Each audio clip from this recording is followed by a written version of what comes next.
नमस्कार विद्यार्थी मित्रांनो, आपलं पुन्हा एकदा स्वागत आहे एका नवीन व्हिडिओमध्ये. बघा, या व्हिडिओमध्ये आपण इयत्ता 9वीचा 5वा पाठ बघणार आहोत, शैक्षणिक वाटचाल. चला तर मग पाठाला सुरुवात करूया. बघा, भारतातील शिक्षणाचा प्रश्न किती जटिल आहे हे तुम्हाला इथून समजेल. जेव्हा 1951 मध्ये भारतामध्ये जनगणना झाली, ही पहिली जनगणना होती आणि या पहिल्या जनगणनेमध्ये आपल्याला समजलं की भारतामध्ये साक्षरतेचं प्रमाण फक्त 17% आहे. म्हणजे अशा प्रकारे शिक्षणाचा प्रश्न जटिल होता की फक्त 17% लोक 1951 मध्ये साक्षर होते आणि मग त्याचं प्रमाण वाढत वाढत 2001 मध्ये 64% लोक साक्षर झाले. आता भारतामध्ये साक्षरता वाढावी यासाठी सरकारने अनेक उपाययोजना केल्या. मग त्या कुठल्या होत्या त्या आपण बघू. तर प्राथमिक शिक्षणाच्या बाबतीत सरकारने खडू-फळा योजना त्या ठिकाणी सुरू केली होती. खडू-फळा योजनेलाच ऑपरेशन ब्लॅकबोर्ड असं सुद्धा म्हटलं गेलं. तुम्हाला परीक्षेत विचारलं जाऊ शकतं ऑपरेशन ब्लॅकबोर्ड किंवा खडू-फळा योजना ही कशाशी संबंधित होती. आपण बघूया. बघा, 6 ते 14 हा जो काही वयोगट आहे, या वयोगटातील जे विद्यार्थी आहे, या विद्यार्थ्यांना जे शिक्षण दिलं जातं त्या शिक्षणाला आपण प्राथमिक शिक्षण असं म्हणतो. 1988 मध्ये केंद्र सरकारने प्राथमिक शिक्षणाचा प्रसार आणि शैक्षणिक दर्जामध्ये सुधारणा करण्यासाठी खडू-फळा योजना, ज्याला आपण ऑपरेशन ब्लॅकबोर्ड म्हणतो, ती योजना सुरू केली. या योजनेमध्ये बघा, शाळांचा दर्जा सुधारणे, किमान शैक्षणिक गरजांची पूर्तता करणे, सुयोग्य अशा किमान 2 वर्ग खोल्या देणे, स्वच्छतागृह निर्माण करणे, 2 शिक्षकांपैकी 1 स्त्री शिक्षिका असणे, फळा, नकाशा, प्रयोगशाळा साहित्य, छोटेसं ग्रंथालय, मैदान, क्रीडा साहित्य यासाठी सरकारने शाळांना निधी उपलब्ध करून दिला. या योजनेमुळे प्राथमिक शिक्षण व्यवस्था गतिमान होण्यासाठी मदत झाली. तर बघा, खडू-फळा योजना लक्षात ठेवायची तुम्हाला आणि खडू-फळा योजनेमध्ये काय काय तरतुदी होत्या त्या सुद्धा लक्षात ठेवायच्या आहे. खडू-फळा योजना प्राथमिक शिक्षणाशी संबंधित होती. आता बघा, महाराष्ट्र राज्य 1960 स्थापना झाल्यानंतर शासनाने महाराष्ट्र राज्याकरिता इयत्ता 1ली ते 7वीचा एकसारखा अभ्यासक्रम सुरू करण्याचा निर्णय घेतला आणि याच्यासाठी मुंबईचे जे काही ST कॉलेजचे प्राचार्य होते सय्यद राऊफ यांच्याकडे अभ्यासक्रमाचा मसुदा तयार करण्याचं काम सोपवलं गेलं. आता आपण बघत होतो ऑपरेशन ब्लॅकबोर्ड विषयी, त्याच्याच कंटिन्युएशनमध्ये बघा, 1994 मध्ये ऑपरेशन ब्लॅकबोर्ड या योजनेचा विस्तार करून 100 पेक्षा अधिक विद्यार्थी जर असतील तर त्या ठिकाणी एक जादा वर्ग खोली उपलब्ध करून देणे आणि एका जादा शिक्षकाच्या नेमणुकीची तरतूद करण्यात आली. मुलींच्या शाळा, अनुसूचित जाती जमाती बहुल असणाऱ्या शाळा, ग्रामीण भाग यास प्राधान्य देण्यात आलं. म्हणजे जर 100 पेक्षा जास्त विद्यार्थी संख्या असेल तर त्या ठिकाणी एक जादा वर्ग खोली दिली जाणार, एक जादा शिक्षक दिला जाणार आणि प्राधान्य ग्रामीण भागामध्ये आधी दिलं जाणार. शिक्षक भरतीमध्ये 50% जागांवर स्त्रियांची नेमणूक करण्याचं बंधन राज्य सरकारवर घालण्यात आलं. 1994 मध्ये प्राथमिक शिक्षणाच्या सार्वत्रिकरणासाठी DPEP योजना सुरू करण्यात आली. DPEP योजना म्हणजे जिल्हा प्राथमिक शिक्षण कार्यक्रम. आता महाराष्ट्रासह 7 राज्यांमध्ये DPEP हा उपक्रम सुरू झाला. आता हा उपक्रम काय होता तर प्राथमिक शाळेत मुलांची 100% उपस्थिती, विद्यार्थी गळती रोखणे, मुलींचं शिक्षण, दिव्यांगांसाठी शिक्षण, प्राथमिक शिक्षणावर संशोधन व मूल्यमापन, पर्यायी शिक्षण, समाज जागृती इत्यादी उपक्रमांचा समावेश हा DPEP कार्यक्रमामध्ये होतो. बघा, DPEP कार्यक्रम म्हणजे काय? जिल्हा प्राथमिक शिक्षण कार्यक्रम. विद्यार्थ्यांचं योग्य पोषण व्हावं म्हणून 1995 मध्ये मध्यान्ह भोजन योजना सुरू करण्यात आली होती. इम्पॉर्टंट आहे, IMP आहे. मध्यान्ह भोजन योजना 1995 मध्ये सुरू करण्यात आलेली होती. 1991 मध्ये जे केरळ राज्य होतं, हे केरळ राज्य पूर्णतः 100% साक्षर झालेलं होतं. महाराष्ट्र राज्य पूर्णतः साक्षर होण्यासाठी काय उपाययोजना करता येतील असं तुम्हाला त्या ठिकाणी विचारलंय. आपल्याला इथे लक्षात ठेवायचा पॉईंट हा की 1991 मध्ये केरळ राज्य हे 100% पूर्णतः साक्षर झालेलं होतं. आता आपण बघू ताराबाई मोडक आणि अनुताई वाघ. बघा, याच्यावरती तुम्हाला TETच्या पेपर 1ला प्रश्न येऊन गेलेला आहे. ताराबाई मोडक यांनी बोर्डी आणि कोसबाड येथे शैक्षणिक कार्याला सुरुवात केली. आदिवासी मुलांसाठी अंगणवाड्या सुरू केल्या. प्रत्यक्ष कृतीतून शिक्षण, कुराण शाळा, तांत्रिक व्यावसायिक शिक्षणाचा प्रसार करण्यासाठी ताराबाई मोडक यांनी खूप परिश्रम घेतले. त्यांच्यासारख्याच होत्या अनुताई वाघ. अनुताई वाघ यांनी ठाणे जिल्ह्यातील कोसबाड येथे आदिवासींच्या उन्नतीसाठी एक संस्था स्थापन केली. या संस्थेला कोसबाड प्रकल्प म्हणून ओळखले जाते. तर लक्षात ठेवा, कोसबाड प्रकल्प हा अनुताई वाघ यांच्याशी संबंधित आहे. आदिवासींच्या शिक्षणासाठी अनुताई वाघ यांनी पाळणा घरे, बालवाड्या, प्राथमिक शाळा, प्रौढ शिक्षण वर्ग, बाल सेविका प्रशिक्षण महाविद्यालय इत्यादी शैक्षणिक संस्था सुरू केलेल्या आहेत. IMP आहे, तुम्हाला विचारलं जाऊ शकतं की बाल सेविका प्रशिक्षण महाविद्यालय कोणी सुरू केलेलं होतं.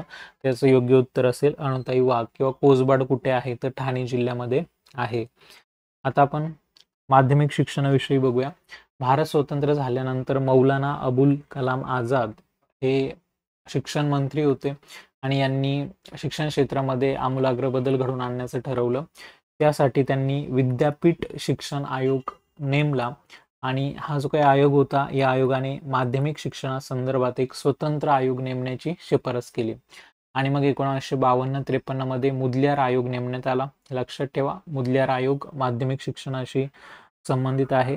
आणि त्यावेळेला भारतामध्ये 11वी अधिक पुढची पदवीचं 4 वर्ष किंवा 11 अधिक 1 अधिक 3 हा शिक्षणाचा आकृतिबंध होता. आता हे जो काही आयोग नेमण्यात आला, मुदलियार आयोग, त्याने काय काम केलं बघा. मुदलियार आयोगाने माध्यमिक शिक्षण, त्याच्यानंतर अभ्यासक्रमाचं स्वरूप, शिक्षणाचं माध्यम, अध्यापन पद्धती यांचा अभ्यास करून शिफारसी केल्या. मुदलियार आयोगाने उच्च माध्यमिक वर्गांची संकल्पना मांडली. संपूर्ण देशभरात त्या व्यवस्थेची अंमलबजावणी करणे अवघड झाले. आपण बघूया महाराष्ट्र राज्य माध्यमिक आणि उच्च माध्यमिक शिक्षण मंडळ.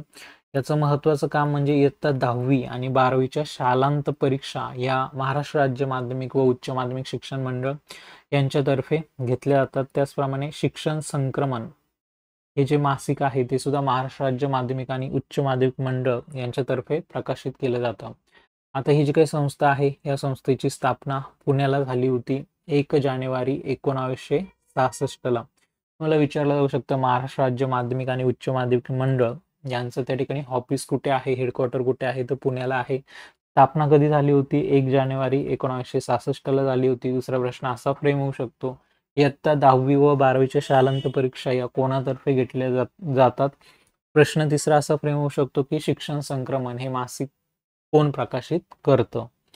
पुढे बघूया आपण कोठारी आयोगाविषयी. बघा, 1964 मध्ये डॉक्टर DS कोठारी यांच्या अध्यक्षतेखाली एक आयोग नेमण्यात आला आणि त्यालाच कोठारी आयोग असं म्हटलं जातं.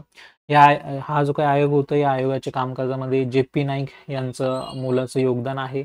या आयोगाने बघा माध्यमिक, उच्च माध्यमिक व विद्यापीठ स्तरावरील 10+2+3 या आकृतिबंधाचा पुरस्कार केला. Very important. बघा, आता सध्या आपण हा जो पॅटर्न आहे तो फॉलो करतो, 10+2+3. तर हा जो काही आकृतिबंध आहे शिक्षणाचा, तो कोठारी आयोगाने सुचवलेला होता. 1972 पासून ही व्यवस्था अंमलात आली, ही 10+2+3. कोठारी आयोगाने शिक्षणाची एकच राष्ट्रीय पद्धत असावी, मातृभाषा हिंदी व इंग्रजी भाषेचा शिक्षणात समावेश करावा. बघा, हिंदीचा मुद्दा गाजतोय, त्रिसूत्र भाषा. तर हे पण लक्षात ठेवा की हिंदीचा समावेश शिक्षणात असावा, असं सुद्धा त्या ठिकाणी कोठारी आयोगानेच सुचवलेलं होतं. शिक्षण तळापर्यंत झिरपण्यासाठी निरंतर शिक्षण, प्रौढ शिक्षण, पत्राद्वारे शिक्षण, मुक्त विद्यापीठ असे उपक्रम कोठारी आयोगाने सुचवलेले होते की शिक्षण सगळ्यांपर्यंत पोहोचलं पाहिजे. याच्यासाठी तुम्ही मुक्त शिक्षण, मुक्त विद्यापीठ, पत्राद्वारे शिक्षण, प्रौढ शिक्षण, निरंतर शिक्षण असं तुम्ही चालू करा, असं त्यांनी सांगितलं होतं. पुढे आपल्याला बघायचंय मुक्त विद्यापीठांविषयी. इग्नू असो, YCMO असो, यशवंतराव चव्हाण मुक्त विद्यापीठ असो, इंदिरा गांधी मुक्त विद्यापीठ असो. बघा, अनुसूचित जाती आणि जमातींसारख्या उपेक्षित घटकांस शिक्षणामध्ये प्राधान्य द्यावे, सरकारी अंदाजपत्रकात शैक्षणिक खर्चावरील तरतुदी वाढवाव्यात, अशा सूचना कोठारी आयोगाने केलेल्या होत्या. बघा, महाराष्ट्र राज्याने 10+2+3 हा जो काही आकृतिबंध आहे शिक्षणाचा, त्याचा स्वीकार 1972 मध्ये केलेला होता आणि 1975च्या ज्या काही 10वीच्या परीक्षा झाल्या त्या या पॅटर्ननुसारच झाल्या. तर कोठारी आयोगाने शिक्षणाची काही उद्दिष्ट सांगितली होती, जसं शिक्षणाचं आधुनिकीकरण झालं पाहिजे, सामाजिक आणि राष्ट्रीय एकात्मता शिक्षणामध्ये असायला पाहिजे, सामाजिक नैतिक आध्यात्मिक मूल्यांची जोपासना शिक्षणाच्या द्वारे झाली पाहिजे, शिक्षण आणि उत्पादकता वाढली पाहिजे, लोकशाहीचं संरक्षण आणि संवर्धन ही मूल्य शिक्षणामध्ये असली पाहिजेत. आता आपण बघूया उच्च शिक्षणाविषयी. उच्च शिक्षण स्वातंत्र्योत्तर कालखंडातील शिक्षण बघा. भारताने 1948 मध्ये बघा, भारत स्वतंत्र झाल्यावर 1948 मध्ये केंद्र सरकारने डॉक्टर सर्वपल्ली राधाकृष्णन यांच्या अध्यक्षतेखाली विद्यापीठ शिक्षण आयोगाची नियुक्ती केली. आता हे सुद्धा इम्पॉर्टंट आहे बघा, त्या ठिकाणी लक्षात ठेवायला की विद्यापीठ शिक्षण आयोगाची नियुक्ती कोणाच्या अध्यक्षतेखाली करण्यात आलेली होती, तर त्याचं योग्य उत्तर असेल डॉक्टर सर्वपल्ली राधाकृष्णन यांच्या अध्यक्षतेखाली विद्यापीठ शिक्षण आयोगाची नियुक्ती करण्यात आलेली होती. या आयोगाकडे बघा आर्थिक अनुदान, विद्यापीठांचा दर्जा व समन्वय ही कामे देण्यात आलेली होती. आयोगाची कार्यपद्धती आपण बघू. या आयोगाने पंचवार्षिक पद्धती स्वीकारली. विद्यापीठांना अनुदान मंजूर करून वाटप करण्याचे कार्य सरकारच्या वतीने करण्यास सुरुवात केली. तर हे पण महत्त्वाचं बघा की विद्यापीठांना अनुदान देण्याचं काम कोण करतं, तर विद्यापीठ शिक्षण आयोग करतं. विद्यापीठीय शिक्षण नियोजन करणं, अभ्यासक्रमामध्ये सुसूत्रता आणणं, शिक्षणाद्वारे राष्ट्रीय गरजांना प्राधान्य देणं, उच्च शिक्षणाच्या विविध योजनांची आखणी करणं आणि अंमलबजावणी करणं, या गोष्टी विद्यापीठ शिक्षण आयोग करत असतं.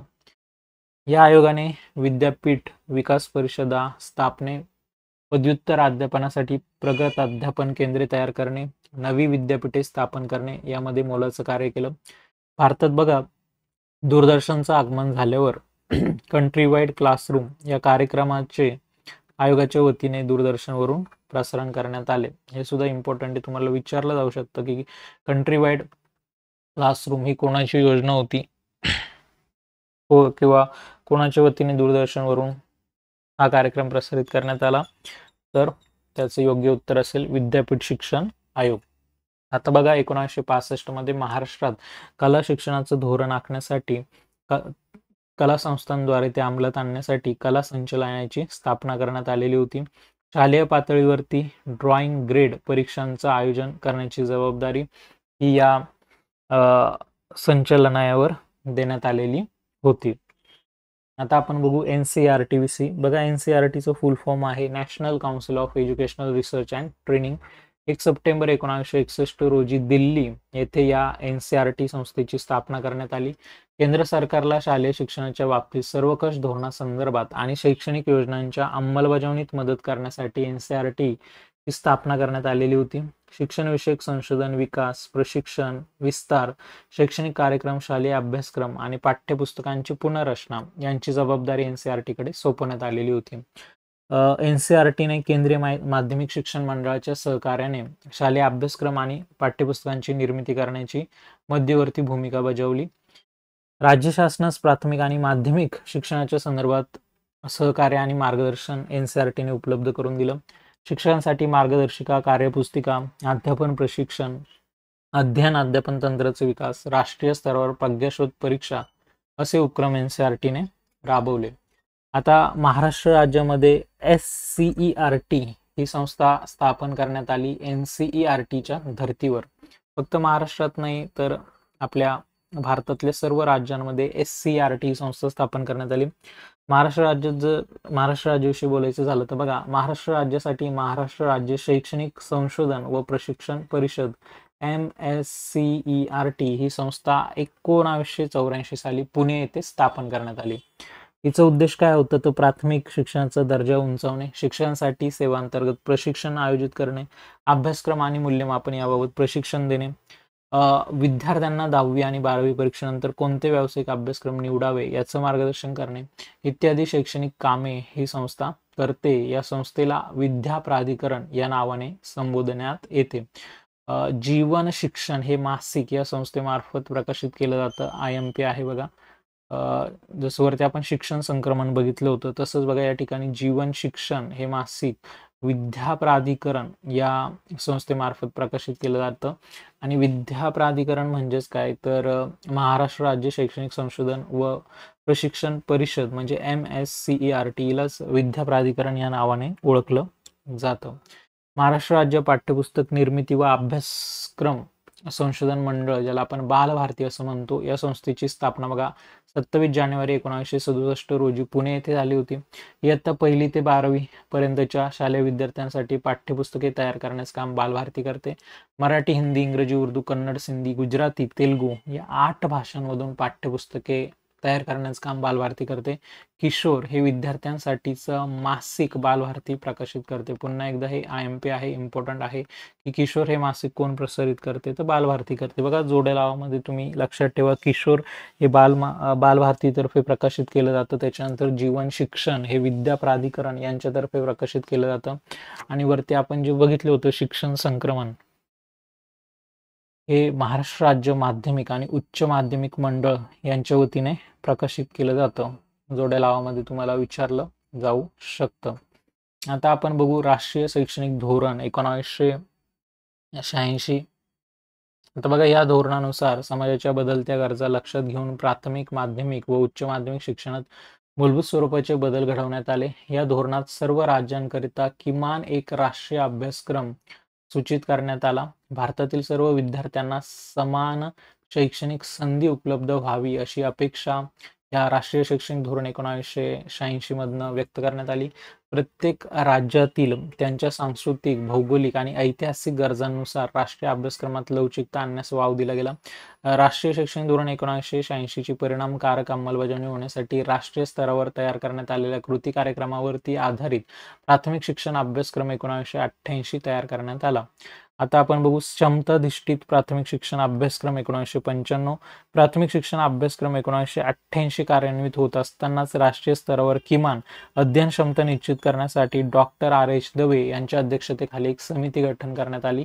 दवे समितीने भाषा, गणित आणि परिसर अभ्यास या विषयांसाठी इयत्ता 5वी पर्यंतच्या किमान अध्ययन क्षमतांचे तक्ते विकसित केले. त्यामध्ये एका इयत्तेतील क्षमता कोणत्या क्रमाने विकसित व्हाव्यात हे त्या तक्त्यांमध्ये दर्शवलेलं होतं. आता उपग्रहाचा वापर बघा 1975 मध्ये शैक्षणिक कारणासाठी उपग्रहाचा वापर करणे साध्य करण्यात भारताने यश मिळवलं. इस्रोचे शास्त्रज्ञ एकनाथ चिटणीस यांनी यामध्ये महत्त्वाची भूमिका बजावली. लक्षात ठेवा, जे IMP ते मी तुम्हाला सांगतच आहे, जे थोडं कमी महत्त्वाचं आहे ते मी जास्त एक्सप्लेन करत नाही, आपण वाचून घेतोय. आता एकनाथ चिटणीस जे होते इस्रोचे एक शास्त्रज्ञ होते आणि शिक्षण क्षेत्रामध्ये उपग्रहाचा वापर करण्यासाठी त्यांचा हातभार लागलेला होता. शिक्षण क्षेत्रामध्ये उपग्रहाचा वापर याच्याशी संबंधित एकनाथ चिटणीस आहेत, हे आपल्याला लक्षात ठेवायचं आहे.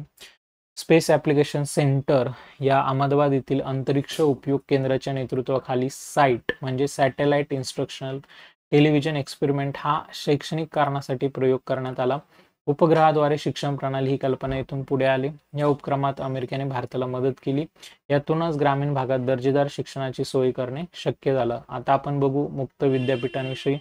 पहिलं आहे इंदिरा गांधी राष्ट्रीय मुक्त विद्यापीठ. देशातील सर्वसामान्यांच्या घरात ज्ञानगंगा नेण्यासाठी या विद्यापीठाची स्थापना करण्यात आली. संयुक्त राष्ट्र या संघटनेने 1970 हे जागतिक शैक्षणिक वर्ष घोषित केलं होतं आणि याच वर्षी भारत सरकारचे शिक्षण आणि समाज कल्याण खाते, माहिती व प्रसारण खाते, विद्यापीठ अनुदान आयोग व युनेस्को यांच्या संयुक्त विद्यमानाने मुक्त विद्यापीठ या विषयावर नवी दिल्ली येथे चर्चासत्र घेण्यात आलं. या चर्चासत्रातून मुक्त विद्यापीठ स्थापन करण्याची कल्पना पुढे आली. बघा इंदिरा गांधी राष्ट्रीय मुक्त विद्यापीठ 1974 मध्ये सरकारने P. पार्थसारथी यांच्या अध्यक्षतेखाली एक समिती नेमली. त्यांच्या सूचनांनुसार व शिफारसीनुसार 20 सप्टेंबर 1985 रोजी मुक्त विद्यापीठ आकाराला आले आणि या विद्यापीठाला इंदिरा गांधी यांचं नाव देण्यात आलं. त्याचप्रमाणे जेव्हा आपण महाराष्ट्राचा विचार करतो तर महाराष्ट्रामध्ये आपल्याला यशवंतराव चव्हाण महाराष्ट्र मुक्त विद्यापीठ नाशिक या ठिकाणी बघायला भेटतं. 1989 साली त्याची स्थापना करण्यात आलेली होती. त्यानंतर बघा हे जे काही मुक्त विद्यापीठ आहे, या मुक्त विद्यापीठात ज्यांना औपचारिक पद्धतीत महाविद्यालयीन शिक्षण घेता आले नाही त्यांना प्रवेशासाठी पात्रता, वय आणि अन्य अटींमध्ये सूट देण्यात आली. विद्यापीठाने 1990 मध्ये आकाशवाणी व दूरदर्शनाच्या माध्यमातून दृकश्राव्य पद्धतीने दूरस्थ शिक्षण कार्यक्रम सुरू केला, ज्याला आपण ऑनलाईन एज्युकेशन असं म्हणतो. विद्यापीठाने विविध शाखांमधून 1000हून अधिक अभ्यासक्रम राबवले. देशात 58 प्रशिक्षण केंद्र, परदेशामध्ये 41 केंद्र स्थापन करून विद्यापीठाने शिक्षणाची सोय केली. आता काही संशोधन संस्था आपण बघूया, जसं विज्ञान क्षेत्रामध्ये स्वातंत्र्योत्तर काळात देशात वैज्ञानिक संशोधनाला चालना द्यावी, संशोधनाचे लाभ सर्वांपर्यंत पोहोचावे म्हणून बघा 1950 मध्ये council of scientific and industrial research या संस्थेची स्थापना झाली. पदार्थ विज्ञान, रसायन, औषधे, अन्न प्रक्रिया, खाणकाम या क्षेत्रात संशोधन सुरू झाले. या संस्थांमधील संशोधनाचा लाभ भारतातील उद्योगांना व्हावा म्हणून औद्योगिक संस्थांबरोबर करार करण्यात आले. भारताची आयात कमी होऊन परकीय चलनाची बचत झाली. या संस्थेने मूलभूत संशोधनाला चालना दिली. उच्च शिक्षणासाठी परदेशात गेलेल्या विद्यार्थ्यांना भारतात परत आणण्यासाठी या संस्थेच्या प्रयोगशाळांनी महत्त्वाची भूमिका बजावली. आपण council of scientific and industrial research या संस्थेविषयी बोलत आहोत. बघा, या संस्थेने मतदानाकरता बोटाला लावण्यात येणारी शाई, हिवताप, हत्तीरोग, क्षयरोग यावरील औषधे, पाणी शुद्धीकरण तंत्रज्ञान, बांबू उत्पादन, काळात कपात या गोष्टी केल्या. DNA फिंगरप्रिंटिंग तंत्रज्ञान भारतात सर्वप्रथम वापरणे, अंदमानातील आदिवासींचा जनुकीय अभ्यास करून ते जमाती 60,000 वर्ष जुने आहे ते सिद्ध करणे, भूकंपाची आगाऊ सूचना मिळवणे इत्यादी गोष्टी या संस्थेने केल्या. IMP बघा, हे सर्व IMP आहे. विचारलं जाऊ शकतं याच्यातनं काही पण. आणि कोणत्या संस्थेने हे केलं याचा शोध लावला तर त्याचं उत्तर असेल council of scientific and industrial research. बघा, कडुनिंबाचं कीटकनाशक म्हणून वापर करणे, जखम बरी करण्यासाठी हळदीचा वापर करणे, तांदळाच्या जाती संदर्भात पेटंट, स्वामित्व या गोष्टींमध्ये CSIR या संस्थेने महत्त्वाची भूमिका बजावली. भारतीय परंपरागत ज्ञानाचा डिजिटल कोश तयार करून तो 8 आंतरराष्ट्रीय भाषांमध्ये CSIR ने उपलब्ध करून दिला. तर ह्या संस्थेविषयी आपण बोलतोय council of scientific and industrial research म्हणजे CSIR. गणिताविषयी आपण बघू. तमिळनाडूमध्ये national institute for research in the mathematical and physical science ही संस्था 1962 मध्ये स्थापन झाली होती. विचारलं जाऊ शकतं national institute for research in the mathematical and physical science ही संस्था कुठे आहे तर ही आहे तमिळनाडूमध्ये. 1962 मध्ये तिची स्थापना झाली होती. गणित विषयातील सर्वोच्च संशोधनाला या संस्थेने चालना दिली. संगणकाविषयी बघू आपण, हे सुद्धा IMP आहे. बघा, 1969 मध्ये आपण स्वदेशी बनावटीचा संगणक तयार केला. इंडियन स्टॅटिस्टिकल इन्स्टिट्यूट आणि जाधवपूर विद्यापीठ यांनी संयुक्तपणे ISIJU हा देशी बनावटीचा पहिला संगणक तयार केला. विचारलं जाऊ शकतं देशी बनावटीचा पहिला संगणक कुठला तर ISIJU हा देशी बनावटीचा पहिला संगणक होता. टाटा कन्सल्टन्सी सर्व्हिसेस अर्थात TCS या कंपनीला 1974 मध्ये अमेरिकेतून सॉफ्टवेअर निर्मिती क्षेत्रातील कंत्राट मिळाले आणि भारतात सॉफ्टवेअर उद्योगाची सुरुवात झाली. संगणकामुळे शास्त्रीय संशोधनाचा वेग वाढला. TCS पण लक्षात ठेवा. टाटा कन्सल्टन्सी सर्व्हिसेस यांना अमेरिकेतून सॉफ्टवेअर निर्मितीसाठी कंत्राट भेटलेलं होतं 1974 मध्ये. बघा, 1987 मध्ये अमेरिकेने भारताला महासंगणक देण्यास नकार दिला. राजीव गांधी सरकारने स्वतःच महासंगणक विकसित करण्याचा निर्णय घेतला. 1988 मध्ये केंद्र सरकारने पुणे येथे centre for development of advance computing CDAC या संशोधन संस्थेची स्थापना केली. हे महत्वाचं बघा, 1991 मध्ये डॉक्टर विजय भटकर यांच्या नेतृत्वाखाली परम 8000 हा महासंगणक तयार करण्यात आला. याच्यावरती प्रश्न विचारला जातो, परम 8000 हा संगणक कोणी तयार केला तर याचं योग्य उत्तर आहे डॉक्टर विजय भटकर यांनी तयार केला. हा एक महासंगणक होता. 1991 मध्ये तो तयार करण्यात आला. त्याचप्रमाणे CDAC म्हणजे काय तर centre for development of advance computing हे सुद्धा महत्वाचं आहे. CDAC या संस्थेची स्थापना कुठे करण्यात आली होती तर पुणे या ठिकाणी करण्यात आलेली होती 1988 मध्ये. पुढे आपण बघू Bhabha atomic research centre bark.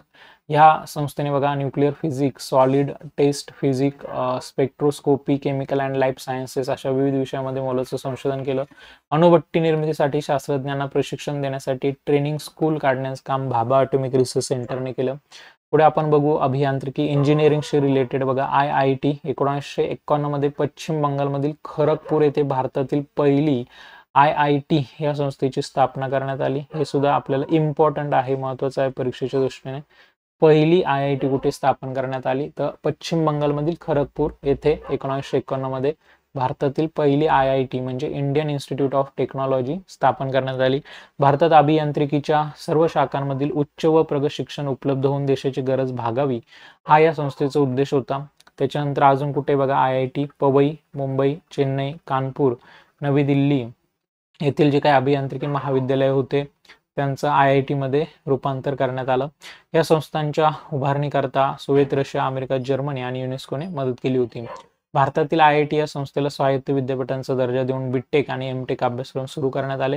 प्रवेश परीक्षेद्वारे प्रवेश आणि माफक शुल्क विद्यार्थ्यांसाठी आरक्षण या IIT या संस्थेचं वैशिष्ट्य आहे. 1970-80च्या दशकात या संस्थेतील विद्यार्थी मोठ्या प्रमाणात परदेशी जाऊ लागले. यामुळे ब्रेन ड्रेनेज समस्या म्हणजेच ब्रेन ड्रेनेज म्हणजे काय, उच्च शिक्षित विद्यार्थी कायमस्वरूपी परदेशात जाणे निर्माण झाली. 1990 नंतर मात्र ही परिस्थिती बदलली. 1994 मध्ये गुवाहाटी, आसाम, 2001 मध्ये रुरकी येथे सुद्धा IIT या संस्थेची स्थापना करण्यात आली. आता आपण बघू IIM विषयी. Indian institute of management. IIT मधून उच्च दर्जाचे अभियंते तयार होऊ लागल्यावर कुशल दर्जाचे व्यवस्थापक घडवण्यासाठी केंद्र आणि गुजरात राज्य सरकारने अहमदाबाद येथे IIM ची स्थापना केली. इम्पॉर्टंट आहे, विचारलं जाऊ शकतं. IIM कुठे आहे? अहमदाबादला आहे, गुजरातमध्ये. अमेरिकेच्या हार्वर्ड बिझनेस स्कूल या संस्थेने वरील संस्थेच्या उभारणीत मदत केली. कोलकाता, बेंगलोर, लखनौ, कोझिकोडे, इंदूर, शिलाँग येथे सुद्धा IIM या संस्था स्थापन करण्यात आल्या. हे आपण बघितलं होतं बघा. Film and television institute of India, FTII त्याला आपण बोलतो, पुण्याला आहे. या संस्थेत चित्रपट निर्मिती संदर्भातील शिक्षण मिळतं. दिग्दर्शन, संकलन आणि अभिनय अशा चित्रपटांशी निगडीत असणाऱ्या सर्वच गोष्टींचे शास्त्रशुद्ध प्रशिक्षण देण्याची सोय या संस्थेत झाली. पुण्यातील प्रभात फिल्म कंपनीचा वारसा या संस्थेला मिळालेला आहे. आपण बघू NID विषयी. National institute of design. ही सुद्धा अहमदाबादला आहे बघा. 1961 मध्ये अहमदाबाद येथे औद्योगिक आरेखन, इंडस्ट्रियल डिझाईन या विषयाचं शिक्षण देण्यासाठी NID या संस्थेची स्थापना करण्यात आली. या संस्थेने 1963-64 मध्ये बेसिक डिझाईन, ग्राफिक डिझाईन, वस्तूंचं डिझाईन, व्हिज्युअल कम्युनिकेशन अभ्यासक्रम सुरू केले.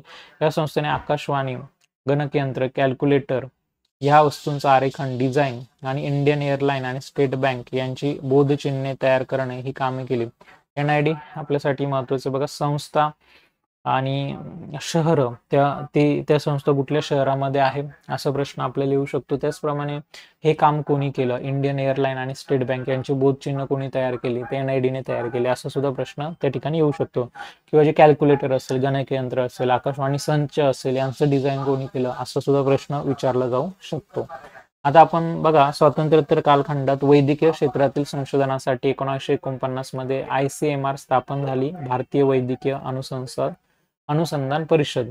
या संस्थेवर देशातील विद्यापीठे, वैद्यकीय महाविद्यालय, शासकीय, बिगर शासकीय संशोधन संस्था यांना संशोधनासाठी सहकार्य, मार्गदर्शन, आर्थिक सहाय्य उपलब्ध करून देण्याची जबाबदारी देण्यात आली बघा.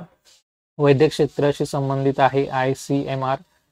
विविध रोगांवर संशोधन करणारी 26 केंद्र देशभरात सुरू झाली. या संस्थेच्या संशोधनामुळे क्षयरोग आणि कुष्ठरोगावर नियंत्रण मिळवणे शक्य झाले. पुढे बघा, एम्स आहे, all India institute of medical sciences. याच क्षेत्रातील प्रगत वैद्यकीय शिक्षण संशोधनाला चालना देण्यासाठी एम्स या संस्थेची स्थापना झाली. या संस्थेवर वैद्यकशास्त्राच्या पदवी आणि पदव्युत्तर अभ्यासक्रमांच्या शिक्षणाची जबाबदारी टाकली गेली. वैद्यकशास्त्राच्या बहुतांश शाखांमधील पदवी आणि पदव्युत्तर शिक्षणाच्या सुविधा असलेली महाविद्यालय, संशोधनाच्या चांगल्या सुविधा, सुसज्ज सार्वजनिक इस्पितळे हे या संस्थेची प्रमुख वैशिष्ट्य आहे. सर्वसामान्यांना माफक दरामध्ये वैद्यकीय उपचार उपलब्ध करून देणे, परिचारकांच्या प्रशिक्षणासाठी स्वतंत्र महाविद्यालय निर्माण करणे, हृदयविकार, मेंदूविकार, नेत्रविकार उपचार करण्यासाठी सुपर स्पेशालिटी केंद्रे या संस्थेने म्हणजे एम्सने काढली. सरकारने वैद्यकीय क्षेत्राचा अधिक विकास करण्यासाठी 1958 मध्ये मेडिकल काउन्सिल ऑफ इंडिया या संस्थेचं पुनर्गठन केलं. या संस्थेवर वैद्यकीय शिक्षणाच्या गुणवत्तेचे निकष निश्चिती आणि देखरेख आणि तपासणीची जबाबदारी टाकली.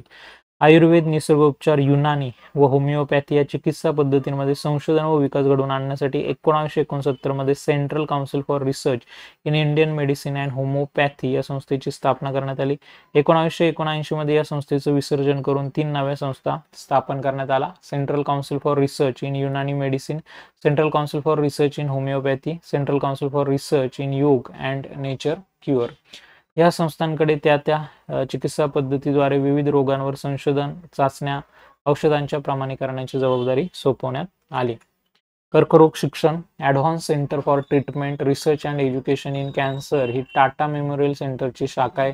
कर्करोगावरील उपचार, संशोधन आणि कर्करोगासंबंधीच्या शिक्षणासाठी राष्ट्रीय स्तरावरील केंद्रे म्हणून ही संस्था कार्यरत आहे. कृषी क्षेत्रामध्ये संशोधन संस्था, भारतात कृषी क्षेत्रातील संशोधन 1905 मध्ये सुरू झाले. भारतीय कृषी संशोधन संस्थेला इंडियन ॲग्रिकल्चर रिसर्च इन्स्टिट्यूट 1958 मध्ये विद्यापीठाचा दर्जा देण्यात आला. कृषी क्षेत्राचा विकास, संशोधन, सुसज्ज प्रयोगशाळा, मृदाशास्त्र, कृषीशास्त्र, आर्थिक वनस्पतीशास्त्र इत्यादी विभागांद्वारे विद्यापीठाचं कार्य सुरू झालं. या संस्थेच्या नवी दिल्ली येथील मुख्यालयात ग्रंथालय आहे.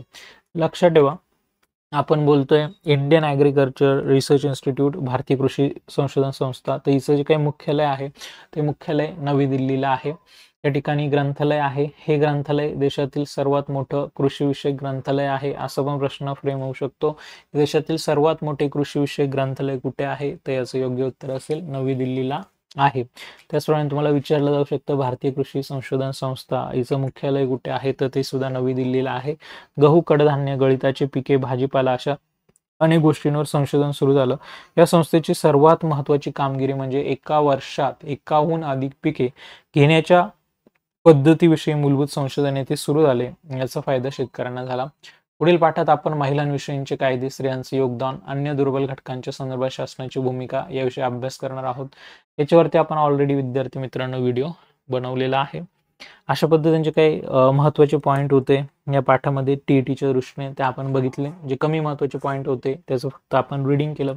लवकरच पुन्हा एकदा भेटूया अशा एका नवीन व्हिडिओमध्ये. तोपर्यंत bye, have a nice day, take care.